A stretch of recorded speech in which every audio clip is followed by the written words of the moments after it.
साथियों, आज की इस वीडियो में हम आपको बताएंगे कि उत्तर प्रदेश की 403 विधानसभा सीटों में से बहुजन समाज पार्टी साल 2027 में कितनी सीटों पर चुनाव लड़ेगी।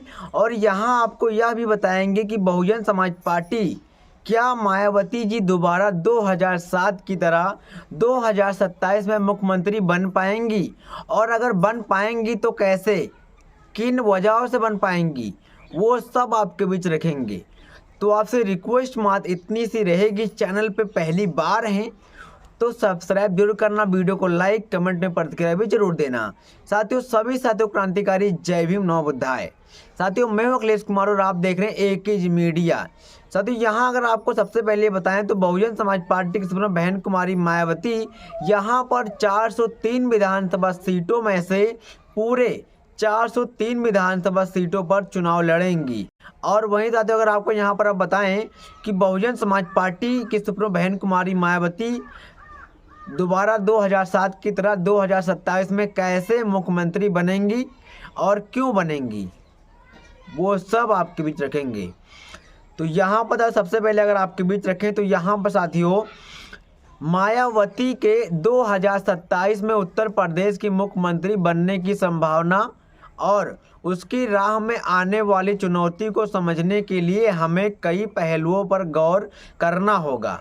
मायावती, जो कि बहुजन समाज पार्टी यानी बीएसपी की सुप्रीमो हैं, उन्होंने साल 2007 में पूर्ण बहुमत के साथ सरकार बनाई थी, लेकिन हाल के वर्षों में उनकी पार्टी का प्रदर्शन लगातार कमज़ोर हुआ है।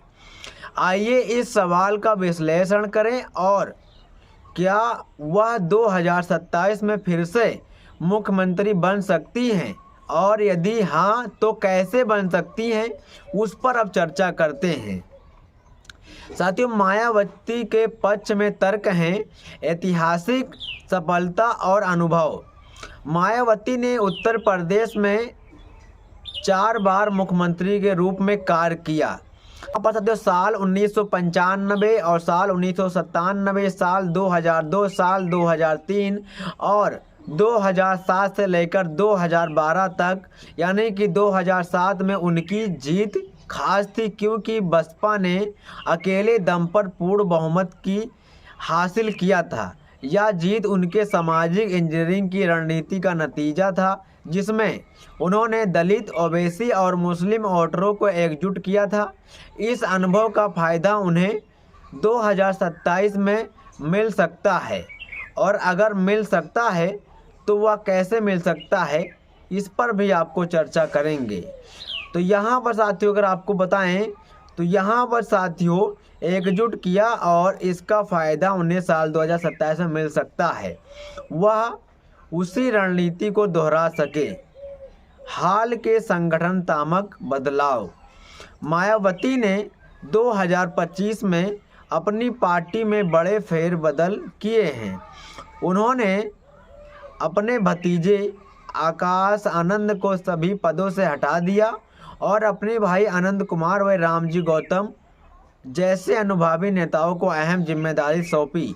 इसके अलावा मायावती ने साल 2027 के लिए मिशन 2027 की शुरुआत की, जिसमें संगठन को जमीनी स्तर पर मजबूत करने, पुराने नेताओं को वापस लाने, वाम सेप को सक्रिय करने की योजना है। मंडल, जिला और विधानसभा स्तर पर यहाँ पर 10-28 प्रभारी नियुक्त किए गए हैं जो संगठन को मजबूती दे सकते हैं। दलित मुस्लिम गठजोड़ की कोशिश की जा रही है। मायावती के हाल दिनों में मुस्लिम समुदाय से जुड़े मुद्दे को मुखरता से उठा रही हैं, जैसे रमज़ान में मस्जिद को लाउड स्पीकर हटाने की कार्रवाई पर बीजेपी की आलोचना की। वह दलित और मुस्लिम वोटरों को फिर से एकजुट करने की कोशिश कर रही हैं, जो 2007 में उनकी जीत का आधार था।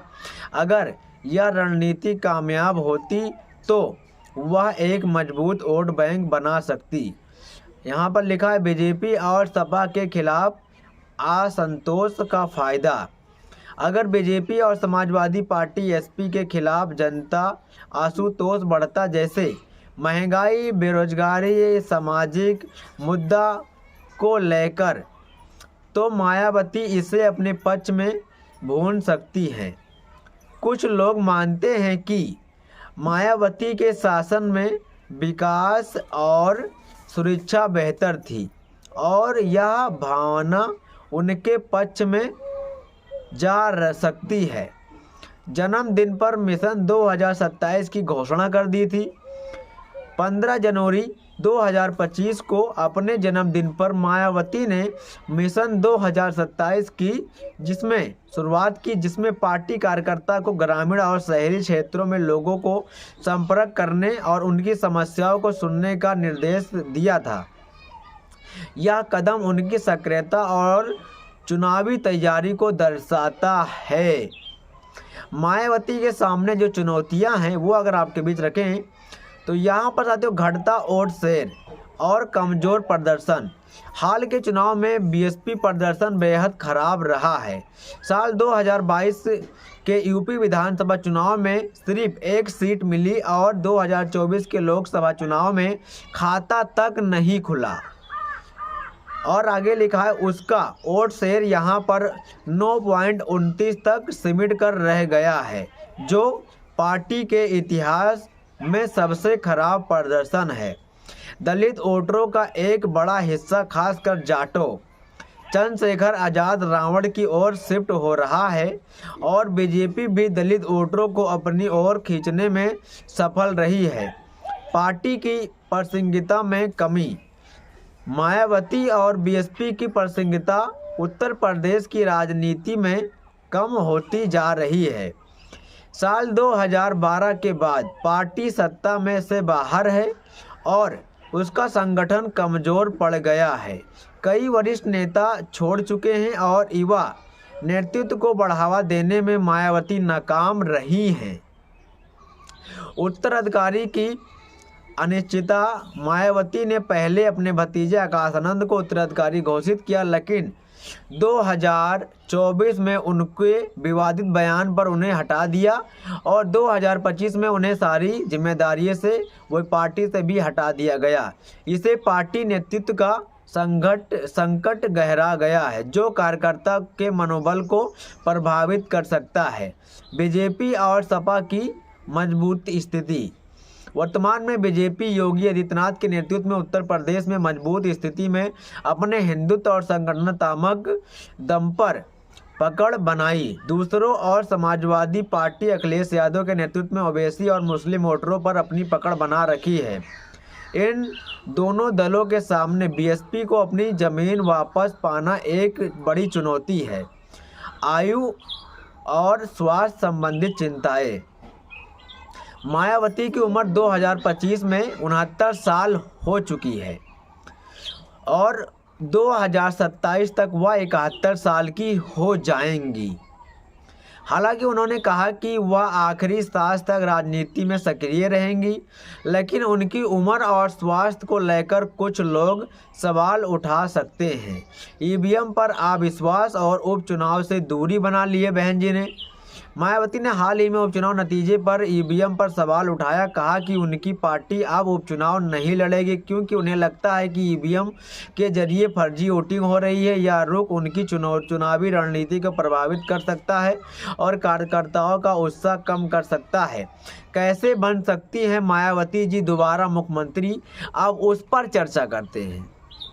मायावती के लिए 2027 में मुख्यमंत्री बनने की राह आसान नहीं है, फिर भी लेकिन कुछ परिस्थितियां और रणनीति उनकी मदद कर सकती हैं, जैसे सामाजिक गठजोड़ को मजबूत करना।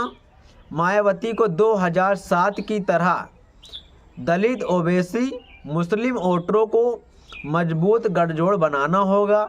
इसके लिए उन्हें मुस्लिम समुदाय के मुद्दे को मुखरता से उठाना होगा, जैसे कि हाल ही में कर रही हैं। साथ ही गैर जाटों वोटरों को वापस लाने के लिए चंद्रशेखर आज़ाद जैसे नेताओं से मुकाबला करना होगा। संगठन को जमीनी स्तर पर मजबूत करना। मायावती ने मंडल और जिला स्तर पर प्रभारी नियुक्त किए हैं। अगर प्रभारी बूथ स्तर और संगठन को सक्रिय कर पाते हैं और पुराने कार्यकर्ताओं को जोड़ पाते तो बीएसपी अपनी खोई हुई ताकत वापस पा सकती है। और वहीं साथियों अगर आगे बताएं तो बीजेपी और सपा के खिलाफ विपक्षी एकता। अगर मायावती सपा व अन्य छोटे दलों के साथ गठबंधन करती तो वह बीजेपी के खिलाफ वोटों का बंटवारा रोक सकती हैं। हालांकि मायावती ने हाल के वर्षों में अकेले चुनाव लड़ने की रणनीति अपनाई, लेकिन अगर वह गठबंधन पर विचार करें तो उनकी संभावनाएं बढ़ सकती हैं। सोशल मीडिया और डिजिटल प्रचार। मायावती की रणनीति सोशल मीडिया और डिजिटल प्लेटफॉर्म पर सक्रियता बढ़ाने की बात कही गई है। अगर वह युवा वोटरों तक अपनी बात पहुंचा पाती तो उनके लिए फायदेमंद हो सकता है। विकास और सुरक्षा के मुद्दे पर मायावती ने पिछले कार्यकाल के दौरान किए गए विकास कार्य जैसे डॉक्टर भीमराव अंबेडकर पार्क ग्राम गांव विकास योजना हाईलाइट कर सकती हैं। साथ ही वह बीजेपी और सपा पर विकास के दावों को लेकर हमला बोल रही हैं, जो उनके पक्ष का माहौल बना सकता है। और निष्कर्ष, मायावती के लिए 2027 में 2007 के जैसा जीत दोहराना बेहद मुश्किल है, लेकिन असंभव नहीं। उनकी पार्टी का वोट शेयर और प्रासंगिकता भले ही कम हो गई है, लेकिन वह अभी भी एक अनुभवी नेता और दलित वोटरों में उनकी स्वीकृतता बनी हुई है। अगर वह दलित और मुस्लिम ओबीसी गठजोड़ को मजबूत कर पाती तो संगठन को जमीनी स्तर पर सक्रियता कर पाती और बीजेपी सपा के खिलाफ जनता का अंतोष भुना पाती तो उनके लिए सत्ता में वापसी संभव हो सकती है। हालांकि बीजेपी मजबूत स्थिति में सपा की पकड़ में बीएसपी के घटते वोट शेयर को देखते हुए यह राह आसान नहीं होगी कि मायावती को नई रणनीति, युवा नेतृत्व और शायद गठबंधन की जरूरत पड़े ताकि 2027 में फिर से मुख्यमंत्री बन सकें। क्या आप इस विषय पर और गहराई से जानना चाहते हैं, जैसे कि खास रणनीति या क्षेत्र के बारे में, तो वह आपको अगली वीडियो में हम बताएंगे। साथियों यह जो खबर हमने आपको बताई, तो यहाँ पर साथियों यह खबर साथियों ग्रोक से जो कि यहाँ पर सोशल हैंडल साइट एक्स का एक पार्ट बन चुका है, जहाँ पर सभी सवालों का सही से जवाब देता है। तो जब मैंने इससे यह सवाल किया कि क्या बहुजन समाज पार्टी की सुप्रीमो बहन कुमारी मायावती साल 2007 की तरह 403 विधानसभा सीटों में से 206 विधानसभा सीटें जीती थी, तो क्या पूर्ण बहुमत की सरकार साल 2027 में 2007 की तरह बना सकती हैं और कैसे बना सकती हैं? तो उस पर साथियों यहाँ इनका जो जवाब सामने आया था वो हमने आपके बीच रखा, और जो सभी विश्लेषणों का सवाल जो जवाब था वो भी इसी में मिला हुआ है।